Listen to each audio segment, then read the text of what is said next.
Hi, folks. Welcome to Crisco's Corner. Are you tired of the same old blah, blah, blah, blah from the media? Do you like unfiltered commentary? Would you like to go back to the days when our rights meant something? Well, you've come to the right place. Crisco's Corner. The fight to get back the ideals of our founders will be long and hard. Please support the channel by subscribing. And as always, thank you for your support.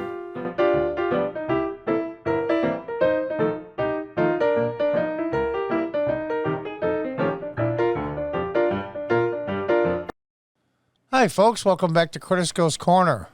From Fox News, CNN's Chris Cuomo breaks silence on Brother Andrew, saying he obviously cannot cover harassment claims. Cuomo interviewed older brother multiple times in 2020.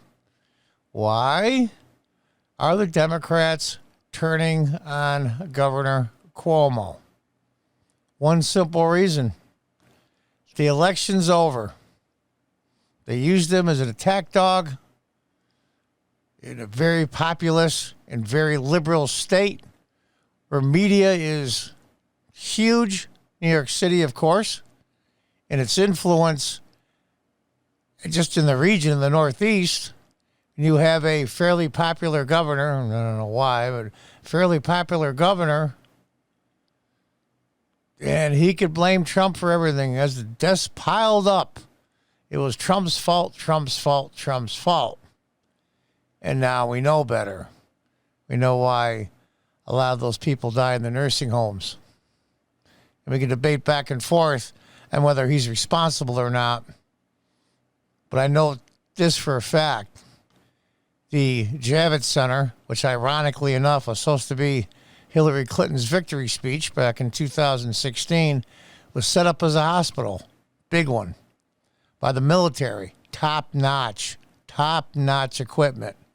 And also a hospital ship was brought on the coast of New York with first-class operating rooms of the works. It's basically a floating city, probably better than any hospitals in the New York City area. I think like 10 or 15% of the beds were used. That was de Blasio and Cuomo. They could not give Donald Trump any credit for anything because his poll numbers were fairly decent and it looks like he was going to win. So they used Andrew Cuomo, and they used Chris Cuomo too. All that free airtime just to show what a good guy he was and how his baby brother picks on him and blah, blah, blah, blah, blah, blah. It's disgusting. And now the election is over, of course. All these things are coming out. But the part that really intrigued me more than anything, it wasn't the death of thousands and thousands and thousands of people. It was the fact that he sexually harassed a few women, or so they claim. Because I have to be fair. I have to give the man due process. Unlike what they gave Brett Kavanaugh when he was being confirmed for the Supreme Court. Let's read on. It's crazy. CNN's Chris Cuomo acknowledged the elephant in the room at the top of his primetime show. Oh, what an acknowledgement. Since it's all over every media site and every newspaper in the country, it's just amazing to me. And all over social media, the elephant in the room. Okay, no, the elephant in the room is the Republicans. Saying he knows what is going on with his older brother, Democrat New York Governor Andrew Cuomo, but could not cover it due to a conflict of interest. No, they told him he couldn't. Wasn't his choice. You're straight with me, I'll be straight with you, the Cuomo primetime host said. Obviously, I'm aware of what's going on with my brother, and obviously I cannot cover it because he is my brother. Now, of course, CNN has to cover it. They have covered it extensively, yeah, I'll bet. And they will continue to do so. Cuomo hit the airways moments after the New York Times published a report that a third woman had accused the governor of making inappropriate advances toward her at a 2019 wedding reception. So the guy's a slug. There's no law against it. I mean, you act like a jerk, hit on women, use your power and authority. It was at a wedding reception. I'm not trying to defend the guy, but you know what? This Me Too stuff is out of control. But you notice, though, the Me Too didn't count. until after Donald Trump lost. Last week, 2 former aides accused Cuomo of sexual harassment during their time in his administration. As CNN's left-wing media reporter Brian Stelter pointed out on Twitter, Chris Cuomo was quick to add he had always cared very deeply about these issues, and profoundly so, presumably referring to the harassment allegations. Oh, yeah, Chris, I'll bet you just stayed up at night. In addition, the governor is facing accusations of covering up coronavirus nursing home deaths to avoid a federal investigation. That's the serious charge. That's the real charge. The other one's just acting like a dick. If it's done on the workplace, yeah, you got some issues. If it's done outside the workplace, he's just an ass. Chris Cuomo's statement was especially jarring after he was allowed to conduct chummy interviews with his older brother. Yeah, remember the giant Q-tip swab? His older brother last year at the outset of the coronavirus pandemic. Only in recent weeks have mainstream outlets criticized CNN for allowing Cuomo to joke with his brother during a crisis. And it just shows the statement he made, Brian Stelter made, Chris Cuomo, on his Twitter page. I feel deeply about these issues. Yeah, I'll bet. It's like the guys before the judge got accused of breaking into somebody's house. And he says he's sorry. And the judge says, you're not sorry. You're sorry you got caught. Cuomo's statement that he obviously could not cover his brother now seemed tantamount to an admission that their on-air comedy routines, during which he called his brother Love Gov, and admitted he could not be objective, were inappropriate. Yeah, there's the giant Q-tip swab. There's a lot of news going on that matters also.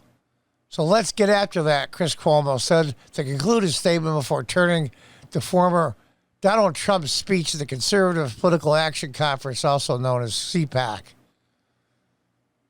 Yeah, let's convert to something else. We have a common enemy, Donald Trump. The governor's political turmoil has created an awkward situation at CNN. Oh yeah, one of their top governors who handled the COVID crisis so wonderfully and even wrote a book and got an Emmy. Yeah, awkward? Give me a break. As it was recently forced to announce he had reinstated a ban on the younger Cuomo covering or interviewing his older brother. CNN has given the sexual harassment accusation against Cuomo more attention over the past week, but it was one of the leading networks in building up the governor as a top leader against coronavirus in 2020, because Donald Trump was killing all these people. It was Donald Trump's fault. It was Donald Trump's fault for this. Oh, I did those things in nursing homes because of CDC recommendations. What about all the beds in the hospital ship in the Javits Center in New York City? Nothing. You can apply what you will, why he did it, and you can apply what you will, why he didn't use the hospital ships. The funny part is the Democrats here in New York, the Assembly, the New York State Senate, even local Democrats here in upstate New York, have never cared for Andy Cuomo. Never did. But he had power and authority. He could raise a lot of money. Almost got a primary challenge. If you remember that actress there, I forget her name. She was going to get the Working Families line, which are the Acorn people of old, if you remember that one. Working Families Party of New York is an ultra progressive. And lucky me, the local Citizen Action of New York office is about a half a block from my store. Oh, joy. Yeah, they worked against me in the last 2 elections because I'm a Republican now. I ran for city council again twice. I had 2 terms in the early 2000s as a Democrat. I left the party, so that makes me Hitler. I torture small puppies. I kill bunnies. And I pick on small children. And other sordid stuff that they can't say on my YouTube channel here because this video will be banned. It's just amazing to me, it is. And they turn on him so quick. Now we'll see. My prediction, this is what, beginning of March? With the stuff that's going on, my guess is probably by the maybe early June, mid-June, he'll probably resign. I forget the young woman's name that is lieutenant governor. That's how much I care about lieutenant governor of the state that I live in. I don't remember her name. She's going to become governor right in the middle or the ending of a huge economic crisis where the New York State Senate and the New York State Assembly, especially the Assembly, heavy registered Democrat. So looks for fees, looks for taxes, look for everything go up. God forbid he get to cut anything. And we'll see how much Joe Biden and the Congress bails out New York. It's amazing to me what they're going to get probably in money just to bail out their failed policies. It should be this simple. The Congress should go and the House and the Senate should go to all the governors and all the states. Okay, here's the deal. What was your debt before the COVID lockdowns, before the draconian lockdowns in New York and California? But what was your debt? And what is your debt currently? So we can say you did it to yourself by locking everything down. Well, we'll let that go. What you owed before and what you owe now, you subtract that and that's what you get. Because the COVID wasn't your fault. You can't get it all. And then turn around and do the same things again and run yourself in a debt again. It's a never-ending cycle. And that's why I was just talking to my mother tonight. I'm probably going to leave the city of New York, the city that I grew up in, where all my memories are. I can't stay here. And I'll probably stay here as long as my mother's around, God willing. And I'll probably go to Central Tennessee. I've been there. It's beautiful. I have a friend there. I could move there tomorrow if I wanted to. I'd rather not. But unfortunately for me, I'm old enough to remember Binghamton and upstate New York for that matter. I was born in 1956. I got out of high school in 1974.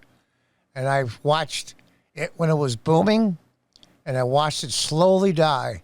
It's like watching a loved one slowly die of cancer.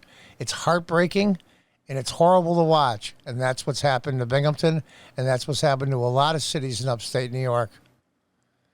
It's tragic, but people vote with their feet. And unfortunately, this late date in my life, I'd like to have retired here. I'll be 65 this November. But it looks like I'm not going to be able to. I think I'm digressing a little bit, but this is all connected. It's how New York is run. It's not, don't do as I say, don't do as I do as I say. It's a shame. So I'll give him probably until the beginning, mid-June. He'll resign. He won't be on the short list for anything after this. That's why I was a little shocked, because he wasn't on the short list for any cabinet post for Joe Biden and his administration. Because they knew. They knew about all these allegations. They knew about the nursing home stuff. They knew it was coming. That's why he wasn't even brought up on a list of any cabinet post. And if you recall, if I'm not mistaken, he was the head of HUD under Bill Clinton. So he's had a cabinet post before. And just I couldn't figure out why he wasn't put on a short list for any other cabinet post. But now we know. Now we know. The double standard is incredible to me. But we're going to have to see. But the fact of the matter is they don't need Andrew Cuomo anymore. So now they can throw him away. And that's what Democrats do to their own. They use them for the best they can and toss them away and use somebody else. We'll see what happens. Anyway, folks, until next time, goodbye and good luck.